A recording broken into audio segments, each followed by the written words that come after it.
नमस्कार मंडळी. मी रुपाली जोगळेकर आणि विचारवेधच्या आतून हलकं होऊया या मालिकेमध्ये आपलं स्वागत. तर आपण जाडी कमी करण्याचे वैचारिक उपाय पाहणार आहोत.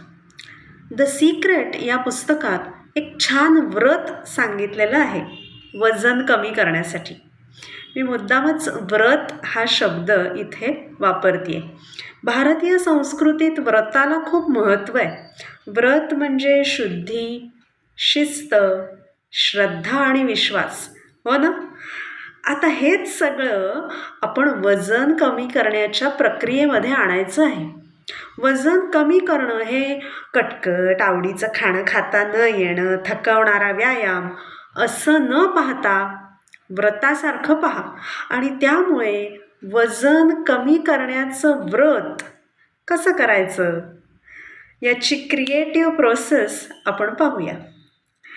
आता ज्यांना वाटतं की आपलं वजन जास्त आहे त्यांचा सगळा फोकस हा वजन कमी करण्यावर असतो आणि त्यामुळे ते कायम त्याच मानसिक स्थितीमध्ये राहतात.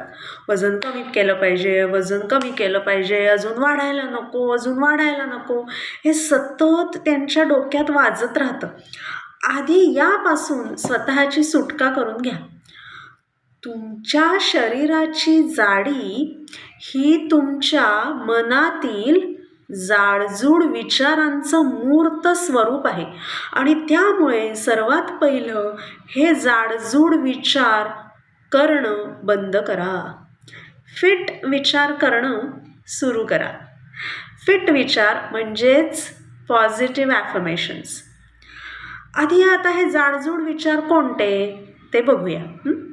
म्हणजे माझी पचनशक्तीच कमी आहे, मला काही व्यायाम झेपतच नाही, रोज व्यायाम करणं अवघडच आहे, आमच्याकडे ना जाडी अनुवंशिकच आहे आणि बाळंतपणानंतर वजन वाढतंच आणि ते काही कमी करणं सहज शक्य होत नाही, ते जरा अवघडच जातं. त्यात दुसऱ्या बाळंतपणानंतर तर अजूनच अवघड होतं. काही खाल्लं नाही ना तरी वेळेला माझं वजन वाढतं. खरं तर मी इतका व्यायाम करतो पण माझं वजन काही कमी होत नाही.